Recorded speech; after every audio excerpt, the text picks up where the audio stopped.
papéis sociais tradicionais.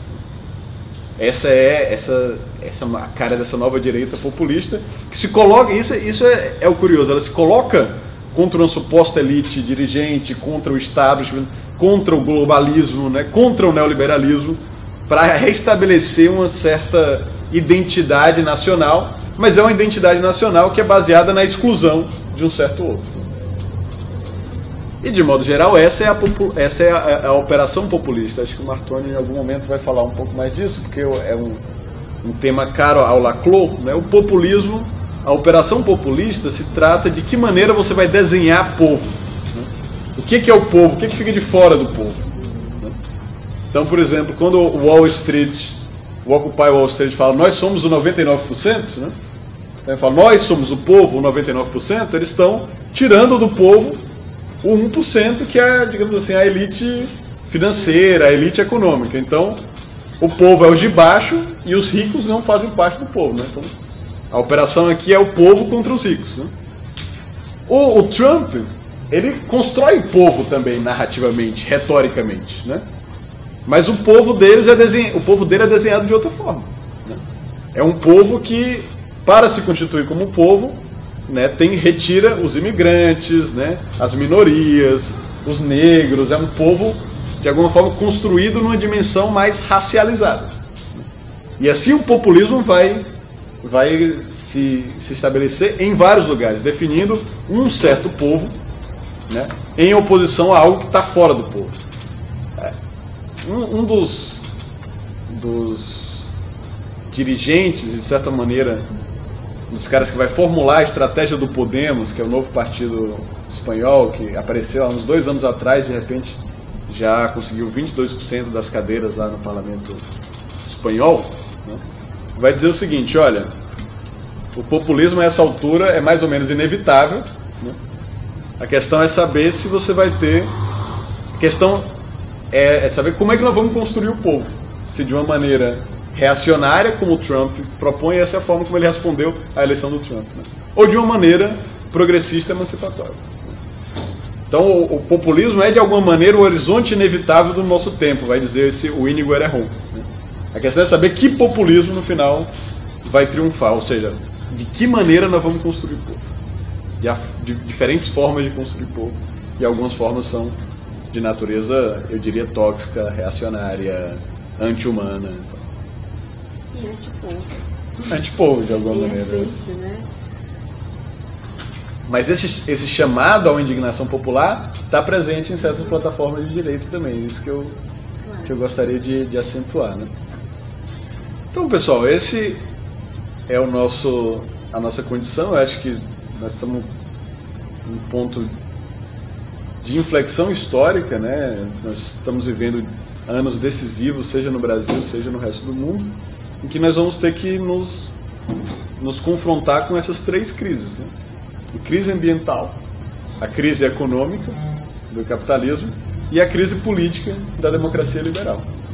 E essas 3 crises se somam umas às outras.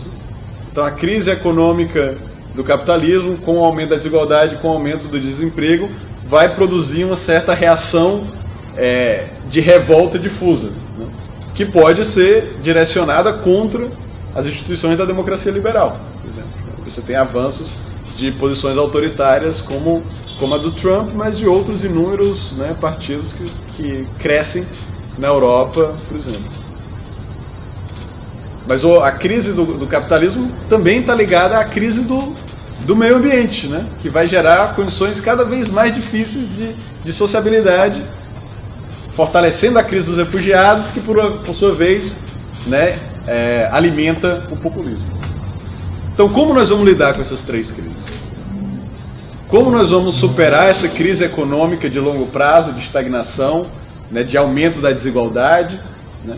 Como nós vamos impedir que esse capitalismo continue corroendo as bases de uma democracia, né? E como nós vamos escapar dessa tragédia climática que nos espera? Esse é o panorama que de alguma maneira nós temos que lidar, né? Aqui estão os nossos problemas. A questão é saber como nós vamos de alguma maneira tratá-los. E fazendo um pouco essa configuração, passo para o Martônio para aprofundar o tema do populismo. Antônio, eu vou... Se me permite só algumas observações antes, você vai ser o nosso conferencista principal, né? O Martônio preparou um material aí muito bom para poder discorrer sobre o populismo. Eu queria só fazer umas observações.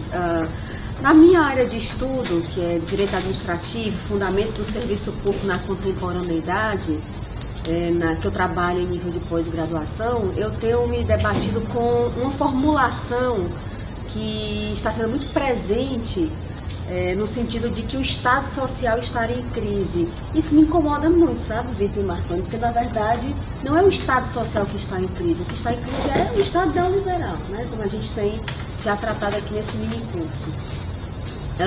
E a questão do populismo, o populismo na disputa em torno da constituição do povo, né, desse novo povo, a gente tem percebido também a utilização muito do discurso, da retórica, né? A gente está vivendo realmente uma época em que há uma disputa também pela narrativa do discurso, né? Aqui no Brasil a gente tem visto isso e mais recentemente o governo Temer tem inaugurado muito essa questão do discurso, né? Da defesa do discurso, dessas medidas que são antipopulares.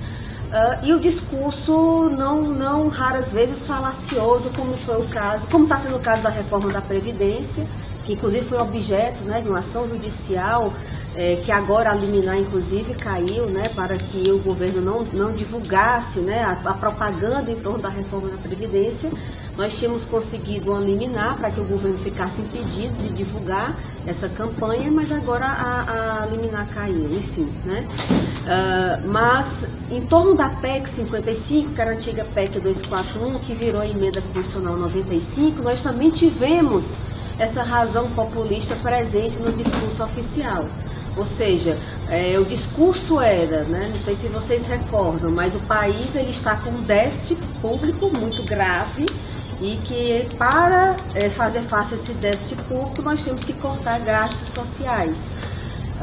Como se os gastos sociais, o seu corte fosse a única medida que pudesse atingir metas de superávit primário, né? A gente sabe que essa medida de corte de gastos sociais, de privatizações, de reformas sociais, são medidas para se atingir superávit primário que vieram junto com o consenso de Washington. A gente tem esse marco histórico. Na linguagem econômica é possível se alcançar superávit primário por outras formas, como por exemplo a reforma tributária profunda. Mas como esse não é o objetivo, digamos assim, dominante, porque isso aí geraria a discussão em torno de imposto sobre grandes fortunas, a reforma para discutir, né, a regressividade da tributação brasileira e outros temas mais, como a instituição do imposto único, né, de circulação de mercadorias. Então, a gente vê que essa batalha em torno das ideias e das justificativas, ela agora também está acontecendo no plano político. Então, Vitor e Martônio, eu também acho que outra